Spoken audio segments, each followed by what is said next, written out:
आघात प्रेमाचा. लेखिका प्रिया उंबरकर. वाचक स्वर सिद्धी गायकर.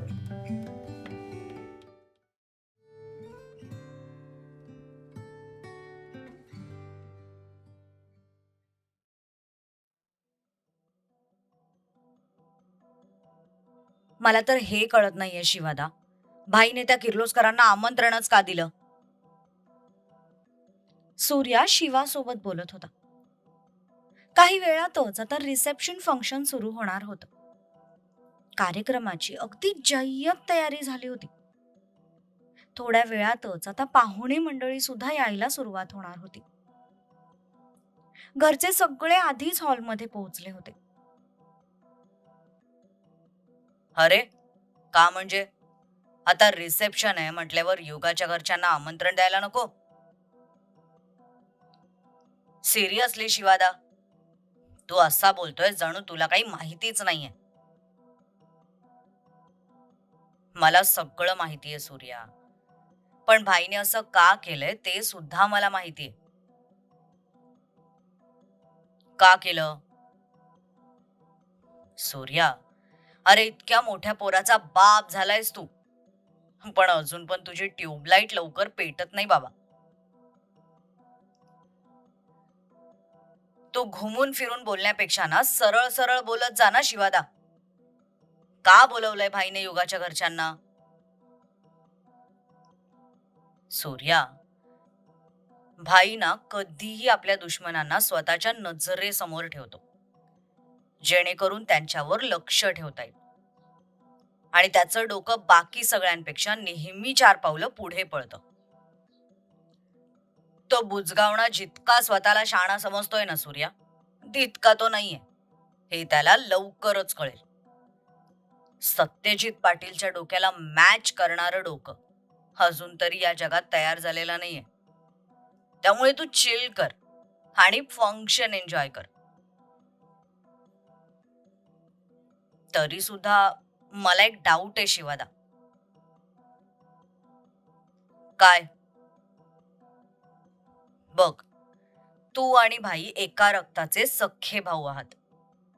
मग जसं भाईचं डोकं चालतं तसं तुझं का नाही चालत?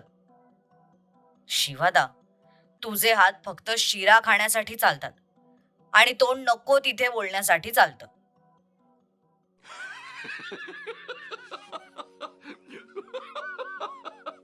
कसं आहे ना सूर्या, या जगात प्रत्येक व्यक्ती आपली एक वेगळी आयडेंटिटी घेऊन जन्माला आलेला असतो. देवाने काहीतरी विचार करून प्रत्येकाला बनवलंय, त्यामुळे कोणीच कोणासारखा नसतो.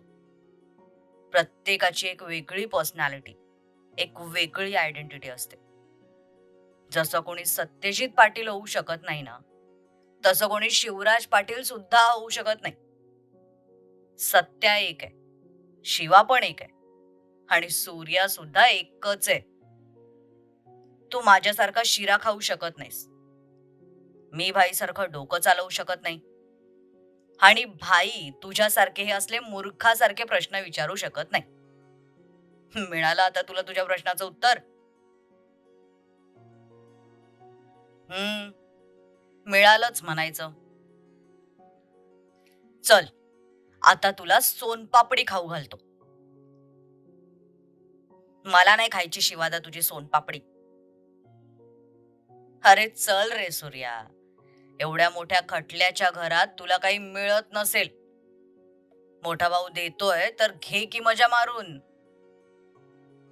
शिवाने त्याचा हात पकडला आणि त्याला जबरदस्ती ओढत तिथून घेऊन गेला.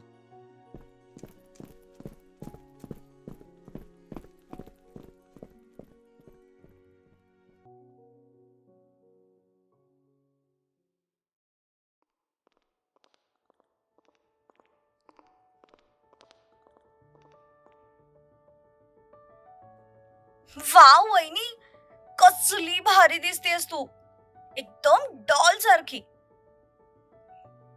जीवा अंतराला घेऊन नुकतीच युगाच्या रूम मध्ये आली होती. थँक्यू जीवा. खरंच ताई, छान दिसताय तुम्ही. थँक्यू अंतरा, पण तू हे मला असं अहोजाव का करतेस? असंच रिस्पेक्ट म्हणून. तुम्ही मोठ्या आहात ना माझ्यापेक्षा. नाही नाही वहिनी, मी सांगते अंतरा तुला अहोजाव का करते. टेक्निकली अंतरा आमच्या मामाची मुलगी, म्हणजे नात्याने या घरची सून. आता सॅम भाईचा तर बँड ऑलरेडी वाजलाय, म्हणजे आता राहिले 2 कॅन्डिडेट्स, एक ध्रुव आणि दुसरा दर्श. सांग अंतरा, दोघांपैकी तुला कोणता आयटम जास्त आवडतो? तसा अंतराचा चेहरा बघण्यासारखा झाला. युगा आणि रूपा सुद्धा एकमेकींकडे बघू लागले. अंतराला तर अगदी ऑकवर्ड फील झालं. जीवा, तू पण ना कधी कधी सेम तुझ्या भावासारखी वागतेस. कधी पण कुठे पण काही पण बोलतेस. ताई, तुम्ही हिच्या बोलण्याकडे अजिबात लक्ष देऊ नका. थोडी नाही, पूर्ण वेडी आहे ही. आलेच मी.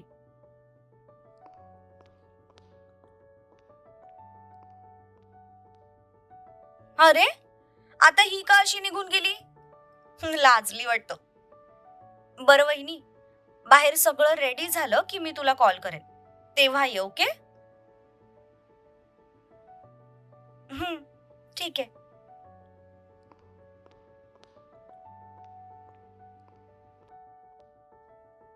जीवा निघून गेली तसं युगाने छातीवर हात ठेवला आणि स्वतःचे वाढलेले श्वास नॉर्मल करण्याचा निरर्थक प्रयत्न करू लागली. रिलॅक्स युगा, इतकी का घाबरलीस तू? घाबरू नको तर काय करू रूपा? बाहेर पाहिलंस का किती तयारी झाली ते? इतक्या सगळ्या माणसांसमोर स्टेजवर जायचं, ते पण अशा माणसासोबत जो माझा असून सुद्धा नसल्यासारखा आहे. मग दडपण नाही का येणार? युगा, तू रागवणार नशील तर मी एक प्रश्न विचारू का ग? विचार. म्हणजे तुझ्यात आणि जिजूंमध्ये ते तसं काही नाही रूपा. आमच्यात नवरा बायकोचं कोणतंच नातं नाहीये आणि मला नाही वाटत असं काही होईल. युगाला तो दिवस आठवला जेव्हा तो ओटी भरण्यावरून तिला बोलला होता. असा नको विचार करूस युगा. हे बघ, तुमचं लग्न कोणत्या सिच्युएशन मध्ये झालंय हे तुलाही चांगलं माहिती. जसं तुला हे लग्न एक्सेप्ट करायला वेळ लागेल तसं त्यांना सुद्धा लागेलच ना. थोडे दिवस जाऊ दे, माझी खात्री आहे ते तुला बायको म्हणून नक्की स्वीकारतील. आणि जर नाही स्वीकारलं तर माझं आयुष्य ना रूपा आता फक्त जरतरवर अवलंबून आहे. म्हणजे त्यांनी मला जर स्वीकारलं तर ठीक आहे, नाही तर मी पुन्हा त्याच ठिकाणी जाऊन उभी राहीन जिथून मी माझ्या आयुष्याचा प्रवास सुरू केला होता, एकटीने. युगा, त्या दोघी बोलतच होत्या तितक्यात दोघींच्या कानावर एक आवाज पडला. तसं दोघींनी सुद्धा त्या दिशेला पाहिलं तर दारात दुर्वा उभी होती. दुर्वाला बघताच युगाने तिचा चेहरा नॉर्मल केला. रूपा, जर तुझी काही हरकत नसेल तर मी युगाशी थोडं बोलू शकते? हो हो, का नाही. युगा, मी आलेच.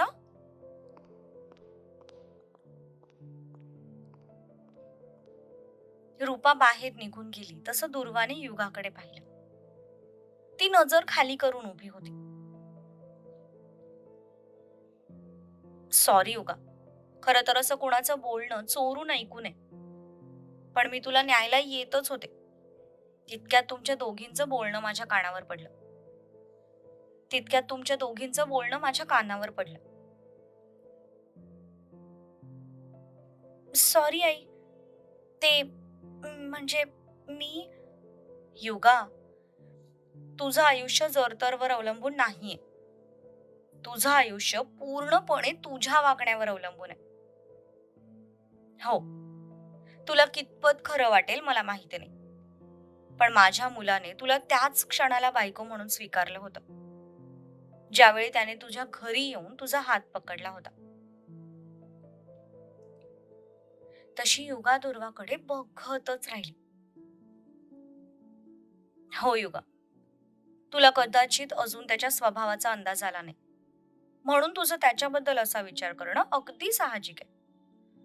पण मी माझ्या मुलाला त्याच्या जन्मापासून ओळखते. तो ना अगदी त्याच्या वडिलांसारखा आहे. म्हणजे मनात प्रेम असतं, पण ते प्रेम त्यांना बोलून व्यक्त करता येत नाही. ते त्यांच्या कृतीतून व्यक्त करतात. आता हेच बघ ना, जेव्हा युवराज घरी आला होता तुला घेऊन जाण्यासाठी, तेव्हा सक्षम तुझ्या समोर ढालीसारखा उभा होता. त्याला जर तुझी काळजी नसती तर तू गेलीस काय किंवा राहिलीस काय, त्याला काहीही फरक पडला नसता. पण त्याला फरक पडतो, कारण त्याला हे माहितीये की तू त्या लोकांमध्ये सुरक्षित नाहीयेस. त्याला तुझी काळजी आहे. हा, त्याची काळजी व्यक्त करण्याची पद्धत थोडी वेगळी, पण याचा अर्थ असा नाही युगा की त्याच्या मनात तुझ्यासाठी काही फिलिंग्स नाहीयेत. आणि एक सांगू, शब्दांनी व्यक्त केलेलं प्रेम फार काळासाठी टिकत नाही, पण जे प्रेम कृतीतून व्यक्त होतं ना, ते आयुष्यभर टिकतं. दुर्वाला सत्यजितचा चेहरा आठवला, ज्यावेळी ती स्वतःला हरवून बसली होती. त्यावेळी त्याने जगाची पर्वा न करता तिचा हात पकडला होता. इकडे युगा सुद्धा त्याच्या भेटीपासूनचे कितीतरी क्षण आठवत होती. गणपतीच्या मिरवणुकीत तिला पडण्यापासून वाचवणारा तो, नवरात्री त्या मुलापासून तिला प्रोटेक्ट करणारा तो, जेव्हा ती त्याच्या गाडी समोर आली होती तेव्हा तिला काळजीने घरी घेऊन येणारा तो, आणि तिला तिच्याच घरच्यांपासून वाचवणारा तो. अशी कितीतरी रूप एका मागोमाग एक तिच्या समोर येत होती. योगा, माझ्या मुलाने तुला बायको म्हणून कधीच स्वीकारले. आता तू सुद्धा थोडं शांत डोक्याने विचार करून बघ. एकदा सगळ्या जगाला विसरून त्याच्या डोळ्यात बघ. तुला नक्की स्वतःसाठी प्रेम दिसेल. आवडलं असेल तर बाहेर ये, माझा मुलगा तुझी वाट बघतोय.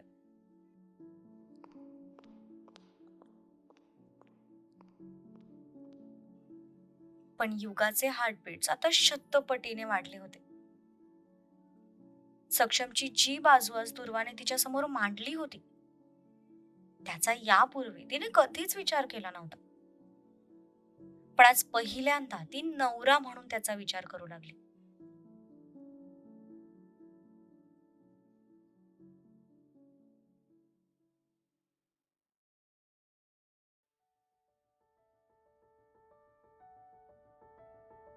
संध्याकाळचे 8 वाजले होते. लॉनच्या ओपन स्पेस मध्ये रिसेप्शनचा प्रोग्राम आयोजित करण्यात आला होता. आज बरीच माणसं येणार हे त्यांना माहिती होतं. कोल्हापूर आणि कोल्हापूर व्यतिरिक्त सुद्धा बड्या बड्या आसामींना सक्षम आणि युगाच्या रिसेप्शनचं इन्व्हिटेशन देण्यात आलं होतं. बाहेरचा पार्किंग लॉट गाड्यांनी खच्चाखच भरला होता. पूर्ण परिसर विजेच्या रोषणाईने उजळून निघाला होता. सगळे पाटील जेंटलमन्स आज एकाच ड्रेस कोड मध्ये होते. White shirt, black pant, black blazer आणि ब्लॅक शूज. सगळ्यांचा रुबाब बघण्यासारखा होता. माणसांच्या त्या गर्दीत एक व्यक्ती मात्र अशी होती जी फक्त शरीराने तिथे उपस्थित होती. मनात मात्र बरंच काही सुरू होतं. आणि ती व्यक्ती होती युवराज किर्लोस्कर.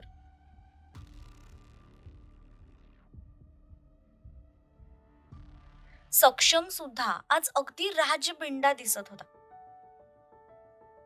त्याच्या त्या 6 फूट उंचीवर तो डिझायनर ब्लॅक 3 पीस उठून दिसत होता. आज त्याने केसांना जेल लावलं नव्हतं, त्यामुळे त्याचे ते केस वाऱ्याने थोडे उडत होते. पण ते उडणारे केस त्याच्या गोऱ्या गोमट्या चेहऱ्याची शोभा अजून वाढवत होते. ओठांवर हलकसं हसू ठेवूनच तो सगळ्यांशी बोलत होता.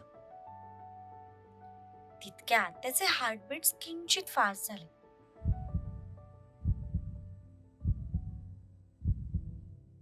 डोळे आपोआप मिटले गेले. त्याच्याही न कळत त्याच्या ओठांवर हलकसं हसू आलं आणि दुसऱ्याच क्षणाला त्याने डोळे उघडून मागे वळून पाहिलं. तर त्याचा अंदाज अगदी बरोबर होता. समोरून त्याची धर्मपत्नी त्याच्याच दिशेने एक एक पाऊल टाकत येत होती.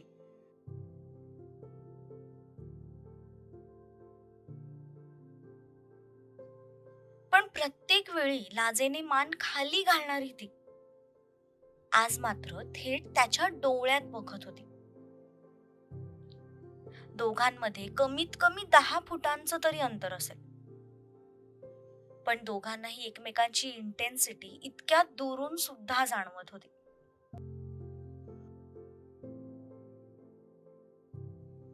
ती अगदी त्याच्या काही पावलांवर येऊन उभी राहिली. तो लॉंग रेड गाऊन तिच्या दुधासारख्या गोऱ्या रंगावर उठून दिसत होता.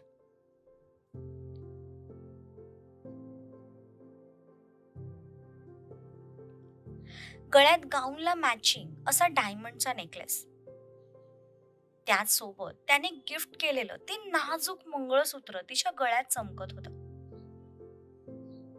लांब सडक केस कर्ल्स करून मोकळे सोडले होते. चेहऱ्यावर हलकासा मेकअप होता. त्यात तिचे नैसर्गिक फीचर्स उठून दिसत होते. तिच्या संपूर्ण चेहऱ्यातून त्याचं लक्ष गेलं ते तिच्या लिपस्टिक लावलेल्या त्या ओठांकडे. आज त्या ओठांनी जणू लाल शालू पांघरला होता. आधीचे आकर्षक असणारे तिचे ते ओठ त्या डार्क रेड लिपस्टिक मध्ये खूप लक्षवेधक दिसत होते. जसा तो तिला डोळे भरून बघत होता, तसंच ती सुद्धा त्याचं निरीक्षण करत होती. दुर्वाच्या त्या समजवण्यामुळे तिची जाणून त्याच्याकडे बघण्याची नजरच बदलली होती. आज ती पूर्ण हक्काने त्याच्याकडे बघत होती. पण त्याच्या पर्सनॅलिटीकडे न बघता आज पुन्हा एकदा तिने त्याच्या डोळ्यात पाहिलं. तिला सुद्धा आता तिच्या प्रश्नांची उत्तरं हवी होती. ध्रुवने सक्षमला कोपर मारलं तेव्हा कुठे सक्षम भानावर आलं. त्याने युगाकडे बघत त्याचा हात पुढे केला. त्याच्या डोळ्यात बघतच तिने त्याच्या हातात हात दिला. तिने हात देताच त्याने तिचा हात हातात घेऊन हलकेच दाबला. तसं मात्र तिच्या सर्वांगावर काटा आला. शिवाने स्टेजवर जात माईक स्वतःच्या हातात घेतला. पाटील परिवारातर्फे सगळ्यांचे आभार मानले. त्यानंतर त्याने आजच्या प्रोग्रामच्या उत्सव मूर्तींची अनाउन्समेंट केली.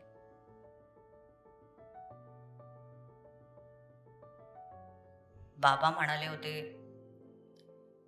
जोपर्यंत हिचा प्रामाणिकपणा प्रूफ होत नाही तोपर्यंत हिच्यापासून दूर राहा. पण कसं राहू मी दूर? ही अशी माझ्या जवळ असल्यावर कसा राहणार आहे मी हिच्यापासून दूर? हो God, Sam, stop thinking now, okay?